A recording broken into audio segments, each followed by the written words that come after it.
Hoje nós vamos ver as principais notícias do mercado financeiro da semana que vai do dia 8 ao dia 12 de fevereiro de 2021.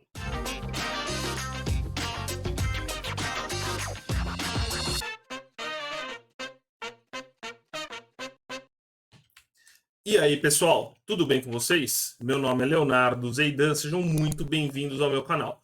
E antes de mais nada, não se esqueçam de deixar o like, se inscrever no canal. Eu posto vídeo aqui toda semana, todo domingo eu posto vídeo falando sobre as notícias da semana e eu tento postar sempre, toda semana, algum conteúdo diferente sobre análise fundamentalista, análise gráfica, algum assunto que eu acho interessante. Então, já deixa um joinha, se inscreva no canal, tá? Bom, vamos lá para minha tela. Primeira notícia que a gente teve aqui, extremamente positiva essa semana, que foi votado aí a autonomia do Banco Central, né? Isso é um passo extremamente importante aqui para o Brasil, apesar de que, na minha opinião, né, eu, Leonardo, eu acho que seria melhor não ter um Banco Central, né? Um centralizador ali que imprime dinheiro, que faz a política monetária do país, esse tipo de coisa. Ao meu ver, seria mais positivo não ter um banco central, mas pelo menos ter um banco central autônomo é melhor do que ter um banco central na mão dos políticos, né? É óbvio que ainda continua, a presidência do Banco Central continua sendo indicada pelo presidente da República, né? Mas só o fato do presidente não poder ligar para o Banco Central e falar, ó, faz isso, faz aquilo outro, para mim é extremamente positivo, tá? Isso é um grande passo para a gente. Todos os países desenvolvidos, né, têm bancos centrais autônomos, então tanto a Europa tem um banco central dela, autônomo, que não depende dos políticos, é, os Estados Unidos também. Óbvio que existe influência política, existe, mas é bem diferente do que ter ali formalmente uma dependência dos políticos, né? Eu espero que o Banco Central possa atuar mais livremente, né? Mas vamos ver.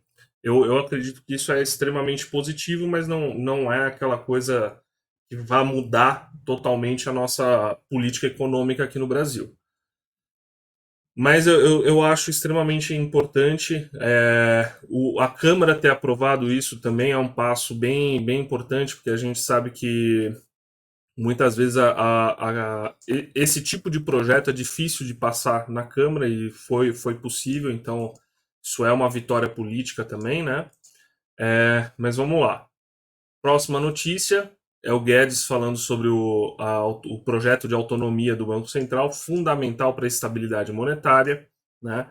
É, Aqui, ó, harmonia entre poderes independentes, né? Então, a ideia é justamente essa, o Banco Central ter esse poder independente, né? Mas ter essa harmonia.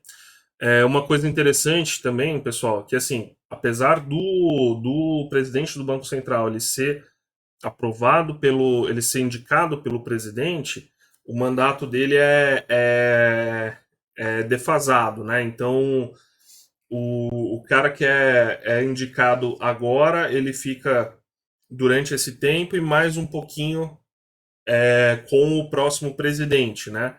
Então isso é interessante para não ficar mudando sempre que muda de presidente da República, mudar o presidente do Banco Central. Então tem essa defasagem aí, né? É bem interessante. A próxima notícia, que eu achei também extremamente positiva, o ministro Paulo Guedes falando o Pacto Federativo, né?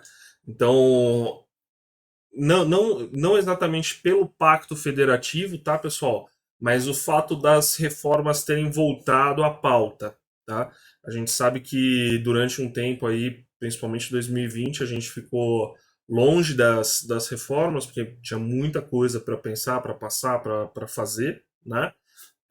Ainda temos muita coisa por causa do coronavírus, mas o fato das reformas terem entrado de novo em pauta, voltar a se falar sobre esse assunto é extremamente positivo para mim, que a gente precisa ter urgentemente uma austeridade fiscal, né? A gente precisa ter uma responsabilidade, né, fiscal, é, e isso só vai vir quando a gente conseguir fazer a reforma tributária, a reforma fiscal, o pacto federativo, tudo isso é extremamente importante para a manutenção do nosso país, né? É, deixa eu ver aqui. Ó, ele falando, por exemplo, sobre a crise, né? Sobre como eles estão lidando com esse tipo de coisa. Então a gente teve a PEC do orçamento de guerra, né? Que infelizmente liberou aí para o governo poder gastar mais do que deveria. Mas eles têm noção de que o dinheiro precisa ser tratado de uma forma mais responsável, né? Então, eu acredito que eles vão começar a cortar mais gastos, a, a tentar diminuir todo esse gasto e, tipo, tentar não aumentar os tributos para cobrir os gastos com o coronavírus, apesar de que já teve notícia isso falando sobre a criação de um novo imposto temporário para cobrir o auxílio emergencial. Sinceramente, é um tiro no pé, né? A gente. O auxílio emergencial a gente já estendeu por muito tempo, né? Não é interessante a gente continuar estendendo o auxílio emergencial e nem interessante fazer um imposto novo em cima da população para poder fazer o auxílio emergencial. Não faz sentido, né? Você prejudicar mais a população via um novo imposto para poder pagar um auxílio para a população. Não, a conta não fecha, né? É, Aí a próxima notícia: funcionários do Banco do Brasil iniciam greve de 24 horas a partir desta quarta-feira. Então, essa semana teve paralisação, né? É, por conta de um plano de cortes de custo do Banco do Brasil. Então, o Banco do Brasil, ó, está prevendo o fechamento de 112 agências e o desligamento de 5 mil funcionários durante o primeiro semestre desse ano. Óbvio que muita gente fica chateada, tal, os funcionários. Ninguém quer ver a sua empresa fazendo um corte de funcionário, fechando agência, enxugando, mas por mais que eles tenham o direito de fazer greve, a gente tem que entender também que o Banco do Brasil, apesar de ser uma estatal, é, ele é uma empresa, precisa se atualizar, precisa cortar gastos, precisa ter lucro, né? Então, a gente vê no mercado bancário, a gente vê uma movimentação muito grande para a digitalização de tudo. A gente vê bancos novos que nem agência mais tem, é tudo atendimento eletrônico, um atendimento eficaz, muito fácil, coisa que muitas vezes esses bancos, como o Banco do Brasil, é extremamente difícil de você conseguir falar com o atendente, de você conseguir fazer alguma coisa pelo aplicativo, não se atualizaram direito digitalmente, mas esse tipo de movimento é um movimento natural que precisa ser feito, tá? Enxugar gastos, desligar funcionário, é assim mesmo. Infelizmente, assim, de vez em quando eles podem até ter um ponto, tá? Eu entendo a angústia dos funcionários do Banco do Brasil, mas não acho que está certo, tá? Então, ó, a greve foi acordada durante a Assembleia Virtual do Sindicato, contou com adesão de 87% dos trabalhadores. A instituição que o dirigente sindical e bancária do Banco do Brasil, Adriana, afirmou que os funcionários da instituição exigem negociação e transparência e que os bancários não irão aceitar passivamente esse desmantelamento do Banco do Brasil. Não é desmantelamento, eles têm que entender também o outro lado, né? Que não adianta manter todo mundo ali e o banco quebrar, não adianta é, segurar todo mundo e depois não ter emprego para ninguém, né? Ó, outra coisa, a remuneração do bancário do Banco do Brasil não se equipara à dos bancários de bancos privados, comenta ele, afirmando que os trabalhadores de bancos privados têm maior remuneração. Em sua visão, só existe banco público se existe política de Estado direcionada para o banco público. Tá, não deveria existir banco público, tá? É, tinha que ser privatizado, e se você, desculpa falar assim como se estivesse falando com ele, mas se ele acha que o banco privado está pagando mais, ele pode muito bem largar o seu emprego no Banco do Brasil e ir para um banco privado, mandar currículo, fazer o processo de seleção, talvez até ir para outros tipos de profissões dentro do mercado financeiro, tá? Vaga que não falta. Se ele acha que a remuneração está tão baixa assim, que normalmente a gente sabe que funcionário público ganha muito mais do que produz, né? Normalmente, tá, pessoal? Não é.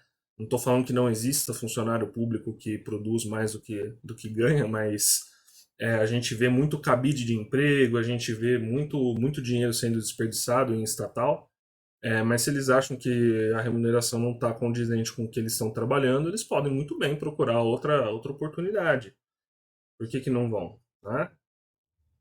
É, deixa eu ver o que mais. Acho que basicamente é isso que eu queria falar sobre esse assunto. Então vamos para o próximo, falando agora de Bitcoin. Tá? Então, essa semana aí a Tesla comprou 1,5 bilhões de dólares de Bitcoin e o Bitcoin subiu ali, disparou 15%, chegando a 44 mil. Depois, mais tarde na semana, chegou a bater 50 mil dólares, tá? E isso aqui é um movimento importantíssimo, principalmente isso aqui, ó. Disse ainda que passará a aceitar criptomoeda para a compra de seus veículos.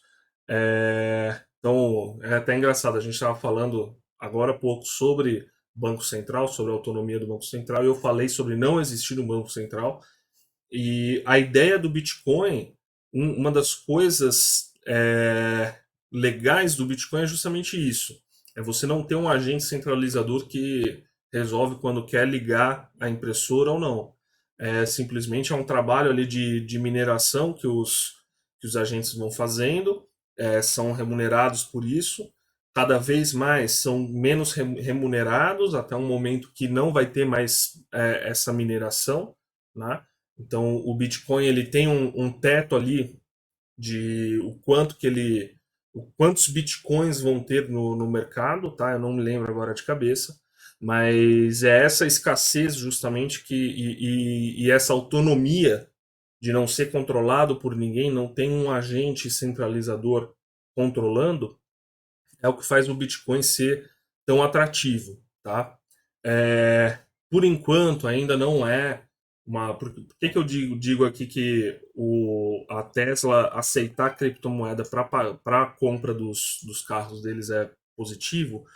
Porque assim, quando a gente fala de moeda, existem algumas características que uma moeda precisa ter para ser considerada, né? Então, ela precisa ser uma reserva de valor, coisa que o Bitcoin, sendo tão volátil por enquanto, ainda não é uma reserva de valor, apesar de toda essa característica dele, né, de não ter de ter um teto, ter um limite, ter uma escassez dele no mercado, de não poder ser impresso mais Bitcoin do que aquele limite, isso faz com que ele acabe sendo uma reserva de valor, porque enquanto os bancos centrais estão imprimindo dinheiro a rodo e jogando dinheiro no mercado, o Bitcoin não vai ter essa impressão, então ele tende a se valorizar no longo prazo e tende a ser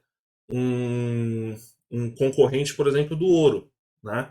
Então, muita gente, por exemplo, fala sobre fazer hedge em ouro, né? Comprar ouro para preservar seu patrimônio, justamente porque o ouro ele é escasso e ele tem toda uma atividade de mineração ali por trás, não é um governo que vai lá e simplesmente liga uma impressora, né? Não tem esse controle. E a gente usa o ouro, sempre usou o ouro como uma reserva, muito antes de moedas, né? Tanto que muitas moedas tinham o chamado padrão ouro, né? Elas tinham um lastro em ouro, porque o ouro tinha valor. Então as moedas representavam o ouro, depois esse padrão foi destituído, né? Mas o Bitcoin ele tem essa mesma característica, tá? Outra característica que uma moeda precisa ter para ser considerada ali uma moeda é ela ser amplamente aceita. Então, por exemplo, nos países, por exemplo, aqui no Brasil, por que a nossa moeda é o real? Porque o governo obriga a gente a utilizar o real. É uma moeda de curso forçado, né? É, como que a gente, quando que a gente poderia considerar o Bitcoin ali como uma moeda mesmo? Quando você conseguir ir no mercado e pagar a sua compra com Bitcoin, quando você conseguir pedir uma pizza e pagar a pizza com Bitcoin, quando você quiser dar um dinheiro para sua mãe, você só ir lá e transferir um Bitcoin para ela. Quando você fizer trocas amplamente com Bitcoin. E hoje isso ainda não é uma realidade, né? Então a gente tem muita negociação de Bitcoin, mas geralmente negociações por trade, né? Então o pessoal utiliza muito Bitcoin para fazer swing trade, day trade, tentar ter um ganho ali de capital em cima disso. Mas ainda não é uma moeda que é amplamente utilizada, né? Em nenhum lugar específico. Talvez um dia, quando pode ser que algum país comece a utilizar mais fortemente. Então, muitas vezes as pessoas começam a utilizar em países que estão passando por dificuldades econômicas, fiscais, onde tem uma impressão de dinheiro muito forte, uma inflação muito grande, as pessoas podem recorrer ao Bitcoin, por exemplo. Mas enquanto não tiver essa característica, a gente ainda não pode considerar ele como uma moeda em si. Talvez a gente possa considerar como uma commodity, né? Assim como o ouro. Né? O ouro, a prata, o cobre, o minério de ferro são commodities, né? Talvez a gente possa considerar o Bitcoin como uma commodity, mas não ainda como uma moeda, tá? Mas isso aqui é um passo muito importante, tá? Empresas começarem a aceitar pagamentos em Bitcoin, começarem a negociar em Bitcoin. Então, por exemplo, duas empresas fazerem negócios via Bitcoin, né? Ao invés de fazer via dólar, por exemplo. Então, pagar fornecedor, pagar funcionário, esse tipo de coisa via Bitcoin. E quando a gente começar a ter essa utilização em massa, que vai ser uma coisa mais interessante, né? É, mas por enquanto, não adianta nada você ter o Bitcoin ali e toda vez que você precisa fazer alguma coisa, você precisa converter ele de volta para sua moeda local para poder transacionar, fazer alguma coisa. Então, por exemplo, se eu quiser, eu vou lá, compro o Bitcoin para segurar na carteira, aí eu preciso daqui a um ano, eu vou ter que voltar esse valor para o real para poder usar aqui no que eu preciso, né? Então a ideia de uma moeda não é exatamente essa, né? Mas, por exemplo, é o que o pessoal faz com ouro, né? Você pode muito bem comprar o ouro para te segurar no longo prazo, para ter uma proteção ali quando tudo vai mal, o ouro vai muito bem, né? Que é uma reserva de valor. E e o Bitcoin ele pode ser utilizado dessa maneira, tá? Bom, sobre as notícias acho que é isso, tá? Vamos dar uma olhada aqui no gráfico, então, do Ibovespa e do nosso dólar futuro. Então, Ibovespa essa semana não andou, só andou de lado um pouquinho, ficou aqui na estabilidade, né? Então a gente viu que teve esse topo, teve uma retração totalmente normal. Na última semana a gente teve um candle aqui de força, mostrando que a tendência provavelmente não vai ser quebrada, tá? Então teve essa retração, agora tentou subir de volta, mas esse candle aqui, essa semana o mercado só andou de lado, tá? Mas não quer dizer nem que seja um movimento de baixa, né? Que se ele romper esse fundo aqui, pode ser que ele caia um pouquinho mais, mas também não é um movimento, não é uma confirmação ainda da continuidade do movimento de alta, tá? Então só andando de lado. Talvez, eu acho, na minha visão, que a gente vai passar um tempo ainda, enquanto a gente não tiver definições melhores sobre vacina, sobre política econômica, sobre uma série de coisas, eu acho que a gente vai andar um pouquinho de lado. Esse patamar dos 120, 125 mil aqui que o nosso Ibovespa tá negociando é um patamar que ele não tá barato, tá? Então não é aquela coisa, nossa, tá muito barato, tem espaço para crescer muito mais. Não sei se ele tá caro, pode ser que sim, pode ser que não, mas pelo menos eu acho que vai ficar durante um tempo aqui negociando entre esses dois patamares, tá? Andando um pouquinho de lado. Então vamos ver, né? Vamos ver os próximos capítulos, né? Vamos ver agora o dólar futuro. O dólar essa semana também continuou andando de lado. A gente vê então que ele realmente deixou um topinho aqui nessa região. Tem andado, tem feito aqui um movimento nesse patamar aqui bem forte, né? Mas não sai do lugar, nem rompe para baixo, nem rompe para cima. Ele está numa estabilidade mais ou menos no mesmo patamar que eu venho falando faz um tempo, dos 5,32, 135, né? Então a gente vê aqui que ele vai do 5 e 5,52, né? Vai 5,50 até aqui o 5,27, né? Então, é uma volatilidade? Tem bastante espaço aqui, né? Mas eu acho que grandes movimentos não vão acontecer tão cedo, tá? Pelo menos não por enquanto. Talvez daqui 3, 4 semanas seja diferente, mas não acredito que na próxima semana vai ter algum rompimento de fundo, rompimento de topo, não. Eu acho que vai continuar mais ou menos nesse lenga-lenga, não vai para lugar nenhum durante um tempinho, tá, pessoal? É, Bom, basicamente, por essa semana é isso, tá, pessoal? Não se esqueçam novamente de deixar o like, se inscrever no canal. Eu estou deixando minhas redes sociais aqui na descrição. Podem entrar em contato comigo à vontade. E por hoje é isso. Até a próxima. Tchau, tchau.